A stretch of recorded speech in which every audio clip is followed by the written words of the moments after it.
El monstruo antes del mito. Antes de que existieran los castillos, iluminados por relámpagos, antes de que los colmillos hicieran estrago en sus víctimas, y antes de que el murciélago y la inmortalidad siquiera fueran escritas en libros, hubo algo mucho más simple y mucho más aterrador.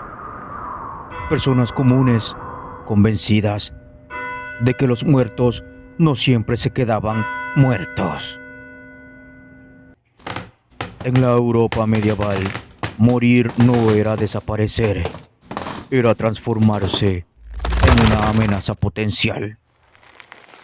Especialmente en las zonas rurales del este del continente, donde la tierra era húmeda, la descomposición lenta y la medicina inexistente. Allí, la frontera entre un cadáver y un depredador nocturno era extremadamente frágil. Estamos hablando de regiones específicas, no abstractas. Valaquia, Moldavia, Transilvania, Serbia, Bulgaria, Hungría, partes de Polonia y las zonas rurales del Sacro Imperio Romano Germánico.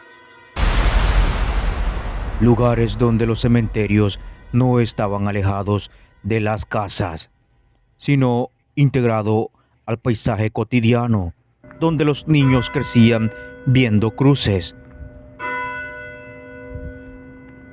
En estas regiones surgió el Strigoi.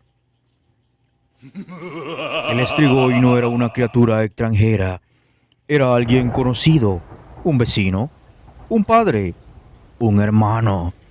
Se creía que ciertas personas nacían marcadas, hijos no bautizados, bebés nacidos con velo, individuos pelirrojos, personas violentas, suicidas, brujas o aquellos que habían cometido crímenes graves.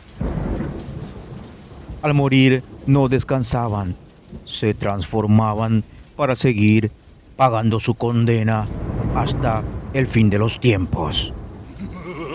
Si ya has llegado hasta aquí, querido amigo, suscríbete, comenta, dale me gusta y comparte.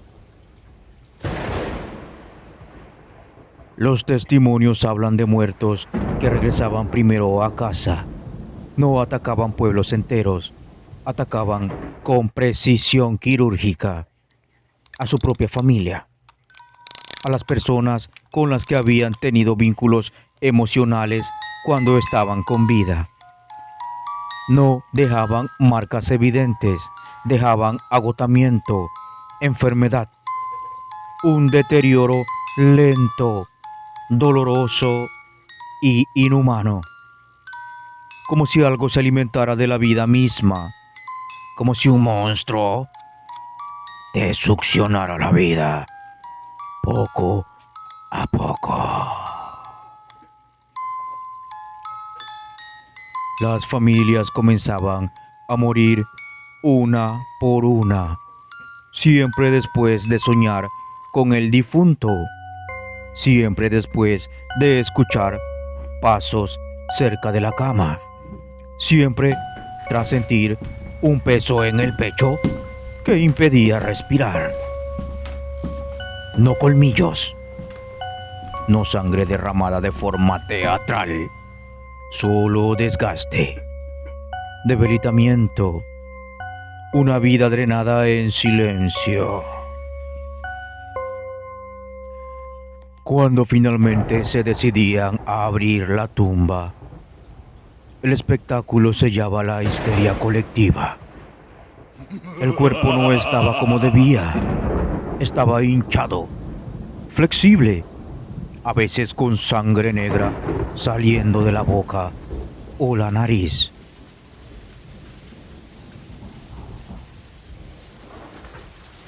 En varias crónicas se describe el fenómeno más perturbador. Al clavar la estaca, el cadáver parecía reaccionar. Se arqueaba, emitía sonidos, la sangre brotaba con fuerza. Para una mente moderna, eso tiene explicación. Para ellos, era inequívoco. El Strigoi estaba activo y esperando a sus próximas víctimas, a las cuales atacar y llevar con él a la tumba. En Serbia y Bulgaria, este mismo fenómeno recibía otro nombre. Lo llamaban upir.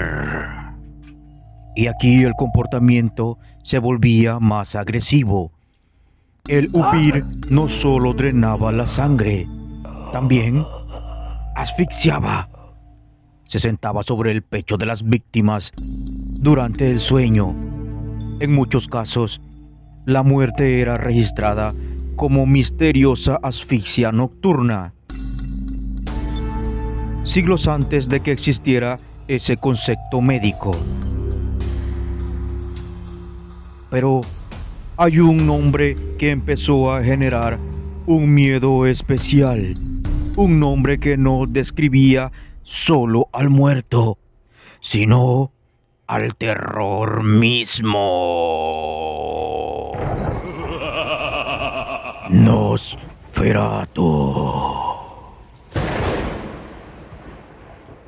Este término aparece principalmente en Transilvania y regiones colindantes, y su sola mención implicaba algo peor. El Nosferatu no era solo un muerto activo, era contagioso. Donde aparecía, la enfermedad se expandía, las cosechas fallaban, el ganado enfermaba. Era visto como una presencia corruptora del entorno, una presencia abominable, demoníaca y oscura. En algunos registros del siglo XVII se documentan pánicos colectivos donde aldeas completas desenterraban múltiples cuerpos por miedo a que uno de ellos fuese el Nosferatu, responsable de una plaga. No se trataba de locura individual, era histeria organizada.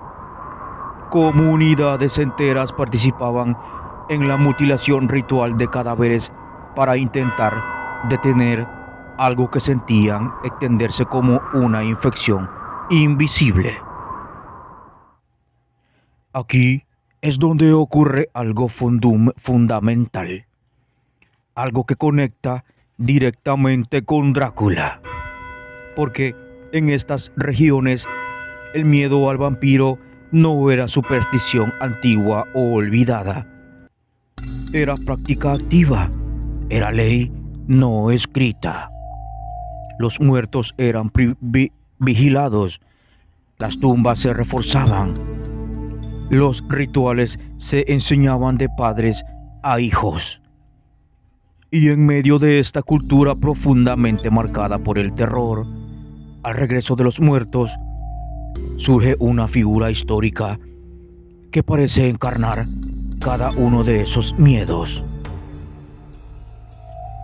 Vlad Dracula, hijo del dragón, nombre heredado, nombre pronunciado con incomodidad. Vlad III no gobernó un pueblo ignorante, gobernó sociedades ya predispuestas al miedo, comunidades que creían que el Strigoi existía, que reconocían las señales, que temían la sangre y la descomposición. Cuando Vlad comenzó a empalar cuerpos por cientos y cientos, comenzaron a surgir rumores. Vlad dejaba los cuerpos de sus víctimas expuestos al aire durante días. Cuando la sangre se convirtió en parte del paisaje, el horror en algo cotidiano, La asociación fue auténtica y automática. No fue una invención, fue una convergencia. Los aldeanos veían cuerpos que no parecían terminar de morir, veían sangre, veían carne corrompida, veían un gobernante cuyo nombre estaba ligado al dragón, criatura que une lo terrenal con lo infernal. Y finalmente, tras su muerte, no había cuerpo. La peor combinación posible. Un territorio obsesionado con muertos activos y un hombre cuya muerte no se podía confirmar. El mito no necesitó ser creado, solo necesitó tiempo. Generaciones después, cuando Bram Stoker escribe Drácula, lo inventa en el Nosferatu, recupera el miedo, recupera el nombre cargado de pánico y le da una forma exportable. Pero la versión literaria es suave, higiénica y casi elegante. La verdadera historia es sucia, fragmentada, huele a tumba abierta, a madera astillada, a sangre oxidada, a gente simple que hacía cosas impensables porque estaba convencida de que no hacerlo significaba morir lentamente mientras dormía. Drácula no es un mito que inventó el vampiro. Es el hombre que se le dio al momento exacto. Ese hombre tenía un nombre que era el terror popular, la descomposición real y un hombre brutal se fundieron en una sola cosa. Y desde entonces, cada vez que alguien pronuncia su nombre, algo antiguo despierta.